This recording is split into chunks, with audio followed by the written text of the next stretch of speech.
Hey guys, welcome back to another video on TRK Gaming, and I'm here to show you just a few things you can do to improve your instant dive kicks with characters like Jamie and Cammy. So I was going to continue my series on Guile, on Charge Discipline, but I've had a little bump in the road, so to speak, where my levelless controller has malfunctioned and the left button is no longer working. So right now I'm trying to source some parts to fix it, but in the meantime I want to give you something that is meaningful, something that you could work with and improve your game at the same time. And for those of you all who have been following my channel for a while, you'll probably realize that I'm really hot on training and improving and putting in the work to improve skill. So without further ado, let's jump straight into the video. Okay, so to begin with, when we're talking about the instant dive kick, we're not referring to when you jump in the air and you press quarter circle back and kick, right? So like this.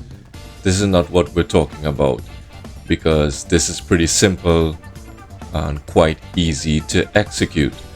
I think what people find challenging is doing the instant dive kick, and you may be able to do it in the training arena against a practice dummy that is not moving around, pressing buttons and doing neutral skips and raw drive rush and all that madness. You may not be able to do that in the heat of a game situation. So this training is designed to improve your level of execution so that when you want to do it in the spur of a moment, you don't end up botching it and doing something like you jump in the air and just do an empty kick or light kick and you fall and end up getting punished or anti-aired. So you want to avoid those situations where you have missed inputs, and in doing the dive kick, the instant dive kick, this is something that could happen. So this training is designed to help you, and the first things first, you need to just get accustomed to the move, how to do it. So it's quarter circle back and you press up, forward and kick for Jamie. So it will look like that. At first, in the initial stages, what I would suggest is take your time, right? No rush, no need to do that. Just do it one at a time until you realize that you're getting the hang of it.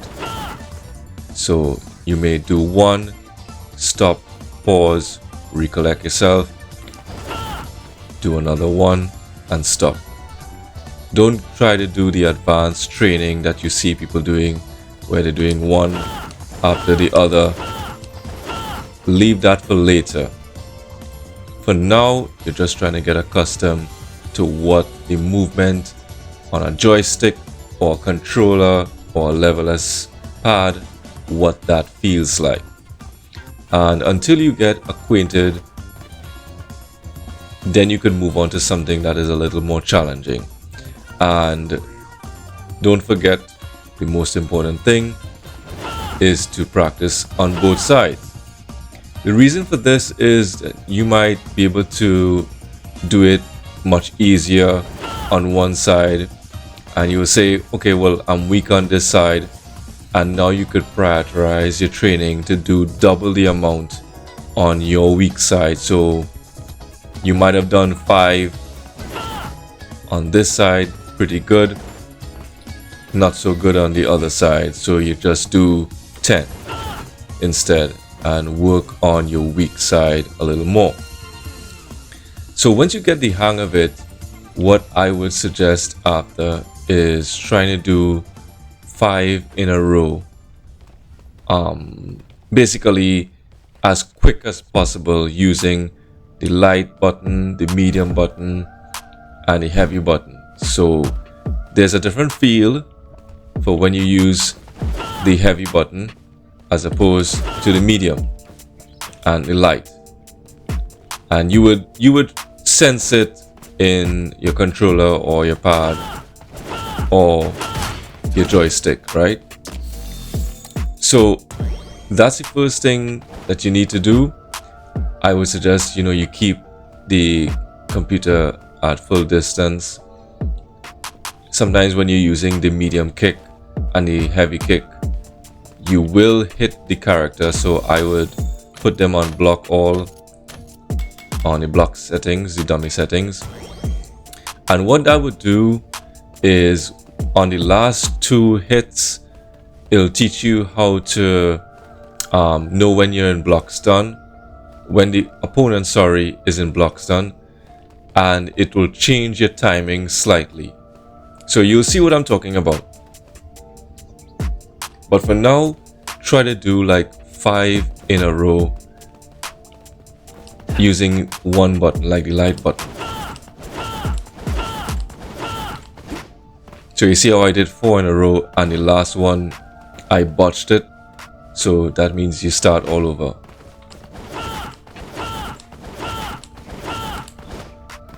I did the same thing again, so 4 in a row.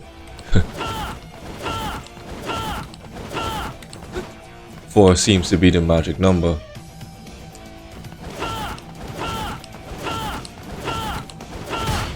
So that was 5, right? And then you go into the other side, you do the same thing again. And once you do that, switch to the medium button. So you see how my timing had to change when I actually hit Luke and he blocked the 4th one. So I had to change my timing slightly on the 5th dive kick. That's what I'm talking about. And then, once you get accustomed to doing that, move on to the heavy button. And you see the second one he blocked. So it messed up my timing a little bit. And you get 5 in a row. So that's what you will do. And I wouldn't suggest trying to do something else different. Try to stick to this training for some weeks, actually. Don't try to say, well, next week I will try something a little harder. Stick to this, doing it slow and then going for 5 in a row without much breaks in between, as quickly as possible, and do that for weeks, like 3 to 4 weeks. And when you get accustomed, then you can move on to what I'm going to show you next.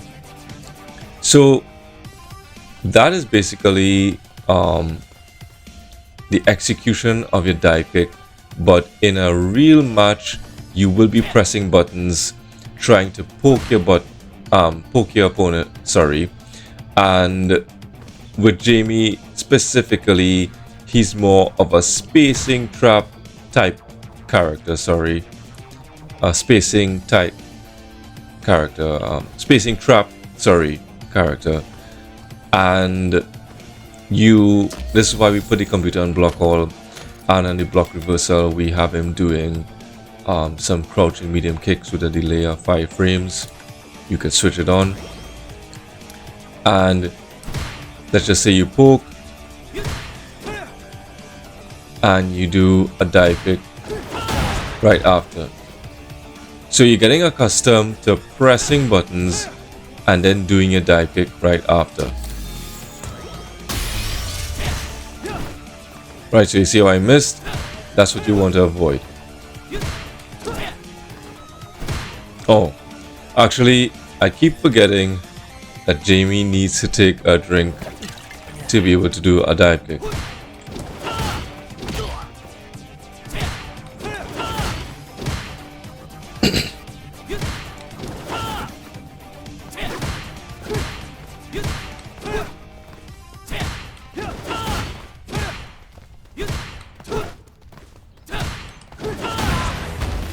So that's what you're trying to aim for. So try to do this and go for 5 in a row.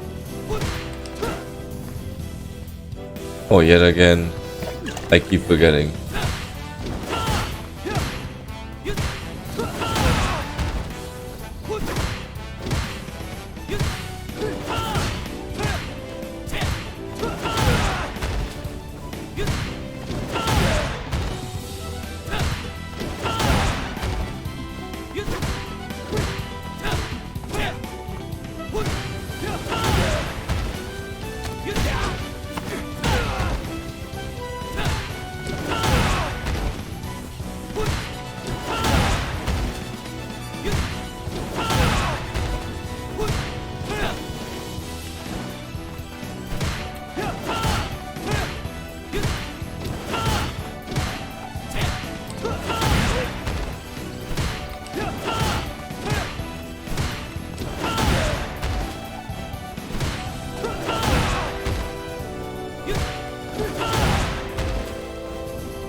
So something like that is what you will do. So pretty simple, and you could try different buttons. Like you may try, I know a popular button with Jamie is like this. So we could switch on the computer to do like a crouching heavy kick. So the Luke player may try to respond with that. And then we do a dive kick right after and we punish them.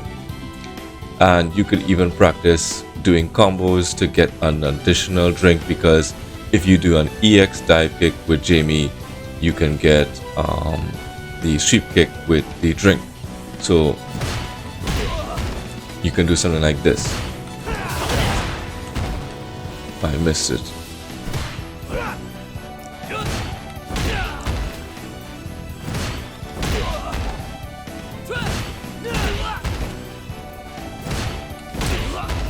So you have to be within that perfect range, right? So it's also teaching you spacing, which is good.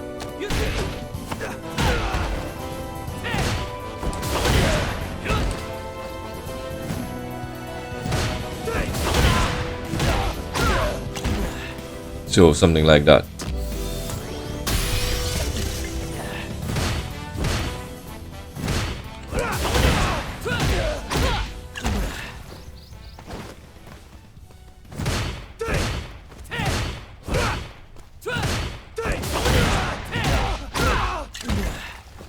So you could try different combinations on how to press buttons and then do a dive kick right after, and you could test it out with different characters.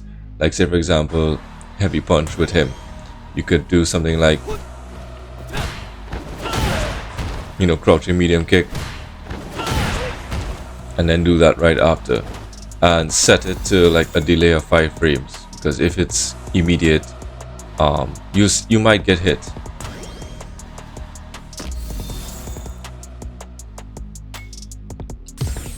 Or a popular button for Luke could be like crouching medium punch.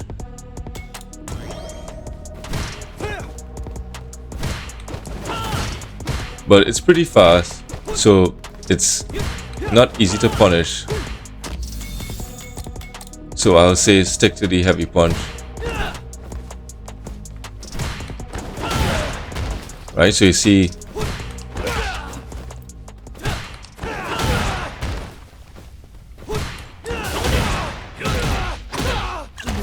and you get some good practice on getting combos, different setups from just practicing the execution of your dive kick.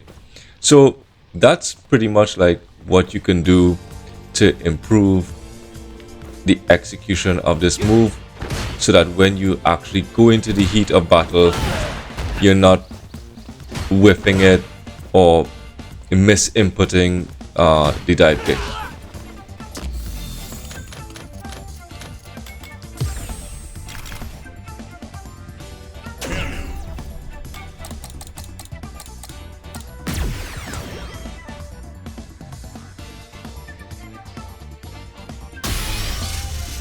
Another drill that I wanted to show you with Cammy in particular, and this will help level up your dive kick skills, is to do like a light, a medium, a heavy right after in quick succession.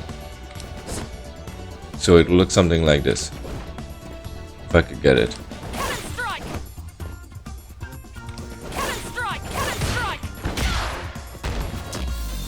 Let's switch this off.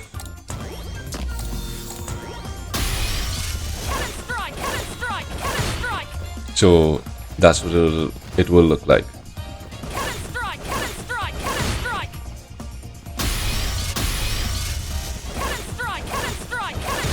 Right, so a light, a medium, and a heavy, and you can switch it up to like a light, a medium, a heavy, a medium, light, heavy, light, medium, different things. Or you could even do like a light EX and then another light, or medium EX and a light, something like that. Switch it up so that it improves your execution of the move. It's not like you're going to do these situations in a real fight. You may never do them, but it will help you to, when you're in game and you want to do a dive kick, you won't be fumbling your hands trying to figure out, how do I do this? It'll be like instant, right? And another one, and a final training exercise, specifically if you're playing with this character, and this will seriously level up your dive kick skills, is to do an empty hooligan and then a dive kick right after, like that. And you could do like two right after, you know, and you could do like one, an empty flip, and then another one, something like that. Mix it up and you will see a big jump in your execution of this particular special. So that's it, guys. Very simple video on execution of a particular move. So, you know, try these out. Remember, it takes time, so don't try to rush it and try to get all these exercises done in a month. Stay on one particular one for a few weeks, 3 to 4 weeks, and then move on to the other one. Incorporate the other ones, the more difficult ones, later on. So until next time, guys, keep practicing, keep training, keep getting better at Street Fighter 6, and I will see you in the next video. Peace. Later.